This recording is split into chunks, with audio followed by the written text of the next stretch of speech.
বাড়াবাড়ি আর ছাড়াছাড়ি, একটা অতিরিক্ত বাড়াবাড়ি। সে একদম শবে বরাতকে মনে হয় লাইলাতুল কদরের উপরে নিয়ে যাচ্ছে।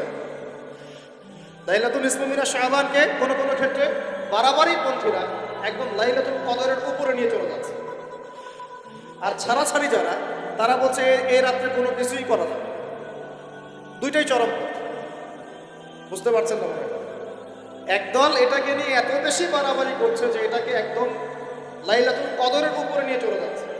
আরেক দল দেখা যাচ্ছে এটাকে এমনভাবে পরিত্যাগ করছে যে এতে কিছুই করা যাবে না, কোনো ফজিলতি নাই। এখন আসলে মধ্যম পন্থা কি? মাঝখানে আমরা কি করব জানার দরকার আছে কি নাই? অনেক হাদিসের অনেক আলোচনা, প্রায় 40-50 পৃষ্ঠার বই, সব আলোচনা তো মাহফিলে করা সম্ভব না। সারমর্মটুকু বলি। সারমর্ম কি? হাদিসের শবে বরাত নামে কোনো শব্দ নাই। এক নম্বর কি নাই ভাই? শবে বরাত নামে কোনো শব্দ নেই। আছে লাইলাতুন নিসফু মিনাশ শাবান, শাবান মাসের মধ্য রজনী। শাবান মাসের মধ্য রজনী। শাবান মাস কি? উত্তর, নবী সাল্লাল্লাহু আলাইহি ওয়াসাল্লাম রমজান মাসের পর যে মাসে রোজা রাখতে বেশি গুরুত্ব দিয়েছেন তার নাম শাবান। আমার সাথে বলেন, শাবান মাস কি? নবী সাল্লাল্লাহু আলাইহি ওয়াসাল্লাম রমজানের পরে যে মাসে রোজা রাখতে খুব বেশি গুরুত্ব দিয়েছেন তার নাম শাবান। আয়েশা রাদিয়াল্লাহু আনহা তিনি বলতেন যে শাবান মাস আসলে নবী সাল্লাল্লাহু আলাইহি ওয়াসাল্লাম এত বেশি বেশি রোজা রাখতেন যে মনে হতো তিনি রোজা ছাড়বেনই না, সারা মাস রেখে ফেলবেন। বেশি থেকে বেশি রোজা রাখতেন শাবান মাসে। প্রশ্ন হচ্ছে কেন? উত্তর, এমনিতে এই মাসটা বরকতময় এবং এই মাসে আল্লাহ পাক তার রহমতে বিপুল সংখ্যক মানুষকে জাহান্নাম থেকে মুক্তি দান করেন। সুবহানাল্লাহ। নবী সাল্লাল্লাহু আলাইহি ওয়াসাল্লাম এই মাসকে তাজিম করতেন। এই মাসের সম্মানার্থে, এই মাসে আল্লাহর রহমত বরকতের স্বার্থে নবী করিম সাল্লাল্লাহু আলাইহি ওয়াসাল্লাম এই মাসে বেশি বেশি রোজা রেখেছেন। সুন্নত কি শিখলাম? শাবান মাসে বেশি বেশি রোজা রাখা সুন্নাত। একটা কি পেলাম ভাই? শাবান মাসে বেশি বেশি রোজা রাখা সুন্নাত। আপনি যদি মুকিম হন, শরীর সুস্থ থাকে, মুসাফির না, আপনার সুস্থতা আছে, সব ঠিক আছে, আপনি চেষ্টা করবেন এই মাসে বেশি বেশি রোজা রাখতে। পারা যাবে ইনশাআল্লাহ। এটা নবীর সুন্নত হবে। আরেকটা হাদিস মাথায় নিয়ে নেন, আজকে সারা ওয়াজ ভুলে গেলে এই ওয়াজটা বলে নেন। কি হাদিস? নবীজি বলছেন, তোমাদের সামনে, হে আমার সাহাবীরা, তোমাদের সামনে এমন একটা যুগ আসছে, ওই যুগে আমার সুন্নতকে ধরে রাখাটা হাতের মধ্যে আগুন ধরে রাখার মতো। আমি অনেকদিন এই লেকচারে এই হাদিসটা বলছি। তোমাদের সামনে এমন একটা কঠিন যুগ আসছে, জামানা সবরিন, সবরের যুগ, কঠিন যুগ। ওই যুগে ঈমান ধরে রাখা, নামাজ সুন্নতের উপর থাকা, হাতে আগুন ধরে রাখার মতো। ওই যুগে যদি তোমরা আমার একটা সুন্নতকে জীবিত করতে পারো, সমাজে একটা সুন্নত মরে গেছে, ওটাকে আবার জীবিত করতে পারো, তাহলে 50 জন শহীদ সাহাবীর নেকি পাবে। আচ্ছা বুঝলেন? শুধু নেকি না, আপনি 50 জন শহীদ সাহাবীর নেকি পাবেন যখন চলমান সমাজে একটা সুন্নত মিটে গেছে, নাই, মানুষ আমল করছে না, কিন্তু আপনি সেটাকে জীবিত করবেন। পারা যাবে ইনশাআল্লাহ। একটা দেখাচ্ছি, যেমন সাহাবীদের যুগে মানুষ মসজিদে ঢুকলে কি করতো জানেন? আগে 2 রাকাত নামাজ পড়তো। কি করতো? মসজিদে ঢুকেই, ওযু অবস্থায় মসজিদে ঢুকেই তারা বসতেন না। আগে 2 রাকাত নামাজ পড়তেন, দুখুলুল মসজিদ বা তাহিয়াতুল মসজিদ, তারপরে বসতেন। আর নবীজি বলেছেন কিয়ামতের আগে আগে এই দুখুলুল মসজিদ, তাহিয়াতুল মসজিদ, এই নামাজটা উঠে যাবে। উঠে যাচ্ছে আস্তে আস্তে। মসজিদে ঢুকলে মানুষ ধাপ করে বসে পড়ে, তাই না? মানুষ ভুলেই গেছে না সুন্নত। এখন আপনি যদি এই সুন্নতটাকে আবার জীবিত করতে পারেন, ইনশাআল্লাহ 50 জন শহীদ সাহাবীর নেকি পাবেন। সমাজে এখন দাড়ি শেভ করা ফ্যাশন হয়ে গেছে, বুঝছেন না?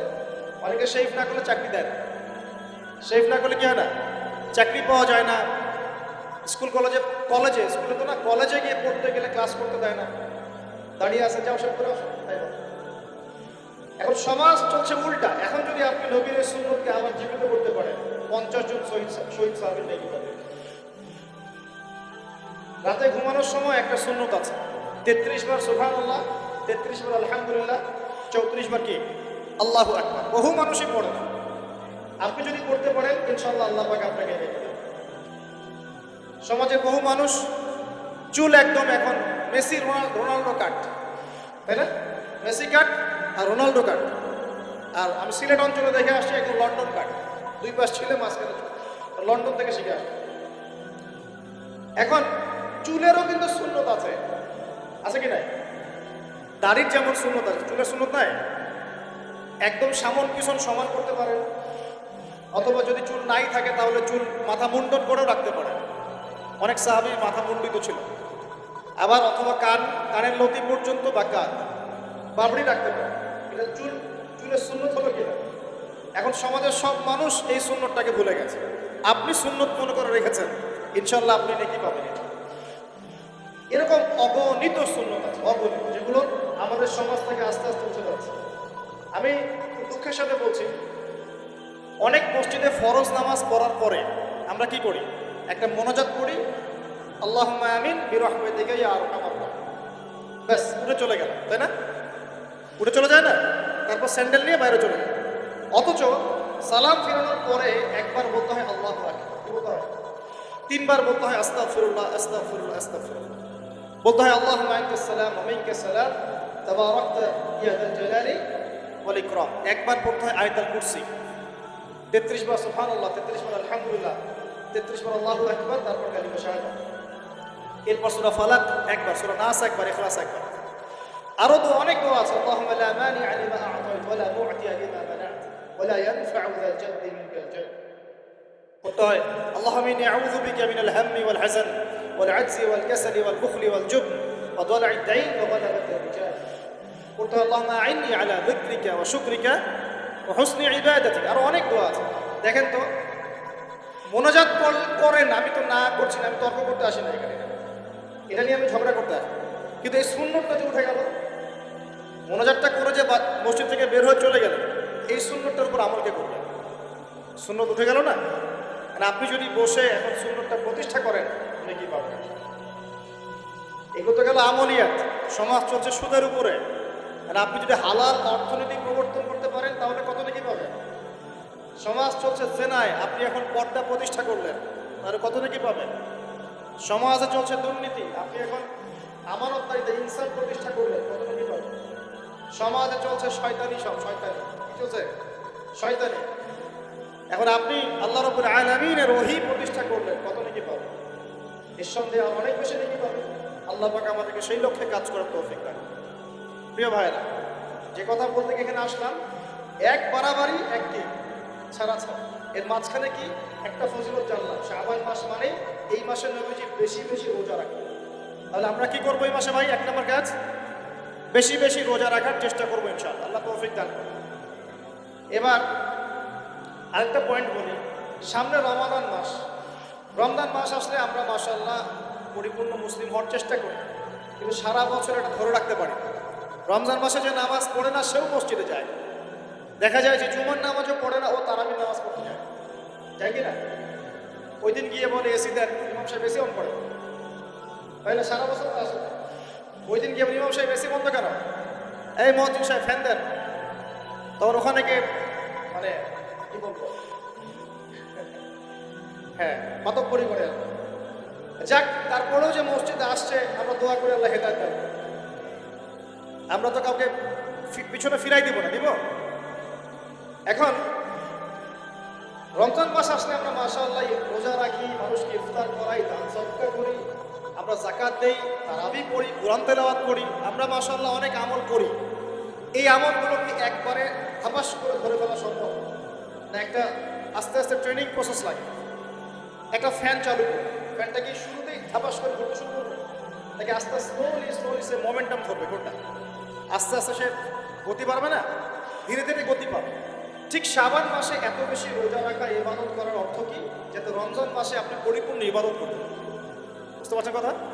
রমজানে গিয়ে তো শুরুতেই সব ইবাদত ধরে ফেলা সম্ভব হবে না। মনে করেন আগামীকাল পহেলা রমাজান, আজকে থেকে আপনি সব ইবাদত একসাথে করতে পারবেন, তখন কি আপনি বেগ পেতে হবে। কিন্তু একটা মাস আগে থেকে যদি ট্রেনিং নেন, ইনশাআল্লাহ রমজান মাসে ইজি হয়ে যাবে।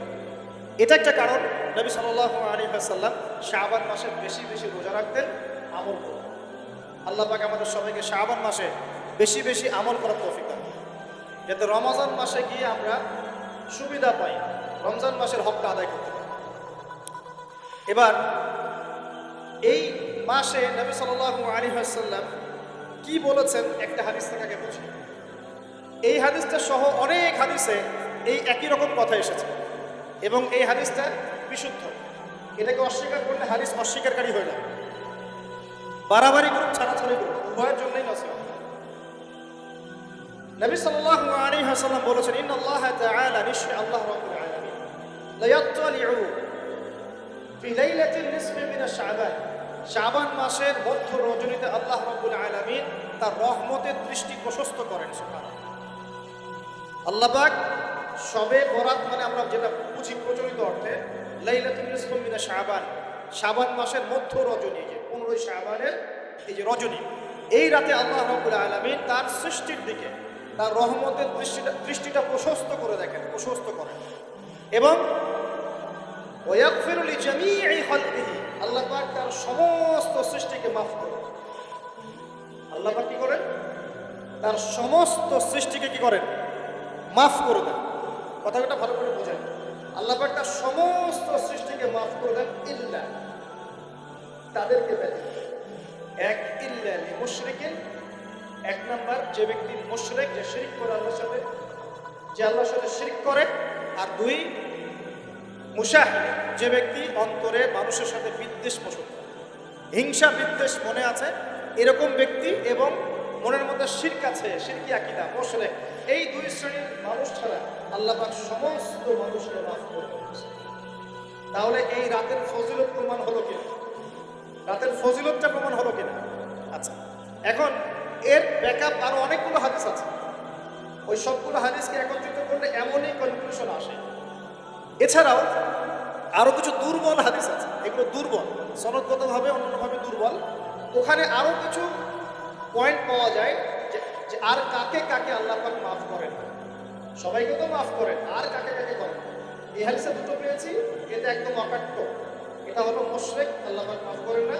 দুই, যে অন্তরে হিংসা বিদ্বেষ পোষণ করে, হিংসা বিদ্বেষ আছে, এদেরকে আল্লাহ মাফ করেন। আরো কিছু দুর্বল বর্ণনা থেকে পাওয়া যায়, এটা দুর্বল বর্ণনা, কিন্তু জেনে রাখতে তো সমস্যা নাই। সমস্যা আছে? আর পাপ তো পাপি, দুর্বল হাদিসে আসুক আর কঠিন হাদিসে আসুক, পাপ তো পাপি, নাকি পাপ ছাড়তে কোনো সমস্যা আছে? তো তৃতীয় এক শ্রেণীর নাম পাওয়া যায়, যারা হচ্ছে আত্মহননকারী, নিজেরা নিজেদেরকে আত্মহত্যা করেছে, এদেরকে আল্লাহ মাফ করেন। আত্মহনন বোঝেন কিনা? আত্মহত্যা যারা করে, আত্মহনন, এটা একটা শ্রেণী পাওয়া যায়। 4 নম্বর একটা পাওয়া যায় আত্মীয়তার সম্পর্ক ছিন্ন করে, আত্মীয়তার সম্পর্ক ছিন্ন করে। 5 নম্বর একটা পাওয়া যায়, সেটা হলো মাদক দ্রব্য সেবন করে। মাদক দ্রব্য সেবনকারী, যুবকরা খুব ভালো করে শোনেন, মাদক দ্রব্য সেবনকারী আল্লাহ সবাইকে মাফ করে। আরেকটা পাওয়া যায়, সেটা হলো যারা জেনার পাপে লিপ্ত আছে। কিসের পাপে ভাই? জেনার পাপ। এরকম আর কিছু ব্যাকআপ পাওয়া যায়। এগুলোর বর্ণনা দুর্বল, বর্ণনা কি দুর্বল, কিন্তু পাপ তো পাপই নাকি? এই পাপগুলো তো পাপ, এই পাপগুলো করলে কি আল্লাহ খুশি হন? অকাট্য সহি থেকে পাওয়া যায় এই দুইটা, মুশরিক এবং মুশাহিদ, যারা শিরক করে, অন্তরে বিদ্বেষ পোষণ করে, আল্লাহ পাক এদেরকে মাফ করেন। এখন আগে জানি শিরক থেকে কিভাবে বাঁচবো, শিরক কি এবং কেন, তারপরে জানবো হিংসা বিদ্বেষ, তারপরে আমরা যাবো এই রাত্রে আমরা কি করতে হবে। মনে রাখবেন, আমল করতে হবে 3টা বিষয় খেয়াল রেখে। কয়টা বিষয় ভাই? আমল করতে হবে 3টা বিষয় খেয়াল রেখে। এক, আমল করতে হবে একমাত্র আল্লাহ পাকের সন্তুষ্টির জন্য। 1 নম্বর কি বলেন? এক, আল্লাহর সন্তুষ্টির জন্য, কারো সন্তুষ্টির জন্য, কারোর জন্য না। শুধু কার জন্য? দলিল হচ্ছে ইন্না সলাতি ওয়া নুসুকি ওয়া মাহইয়ায়া ওয়া মামাতি লিল্লাহি রাব্বিল আলামিন ফাসাল্লি লিরাব্বিকা। 2, আমল হতে হবে একমাত্র নবী সাল্লাল্লাহু আলাইহি ওয়াসাল্লামের সুন্নাত মোতাবেক। কার সুন্নাত মোতাবেক? নবী এবং সাহাবীদের সুন্নতের সাথে মেলে না, এই আমল করা যাবে না। নবী এবং সাহাবীদের সুন্নতের সাথে মেলে না, সেই আমল করা যাবে না। 3 নাম্বার, আমলটা যত সুন্দরই মনে হোক, আমলটা যত সুন্দরই মনে হোক আর যত মানুষই করুক, যত মজাদার মনে হোক না কেন, নবী করেন নাই, সাহাবীদের থেকে প্রমাণ নাই, আমল করতে না। করলে বেদাত হয়ে যাবে। কি হবে? বেদাত হয়ে যাবে। আর 3 নাম্বার হচ্ছে, আমলগুলো করার আগে অবশ্যই আপনার রিজিকটাকে হালাল করতে হবে। কি করতে ভাই? ব্যাস এই 3টা শর্ত পূরণ করে আমল করলে ইনশাআল্লাহ তাআলা আমরা জান্নাতে যাব। ইনশাআল্লাহ আমরা আশাবাদী আল্লাহ পাক আমাদেরকে জান্নাত দিবেন ইনশাআল্লাহ। আল্লাহ পাক এক রাতে রহম করে সমস্ত মাখলুক সৃষ্টিকে মাফ করে দিচ্ছেন, শুধু শিরক এবং হিংসা বিদ্বেষ পোষণকারীকে মাফ করছেন না। বুঝতে হবে এই পাপ দুটো কত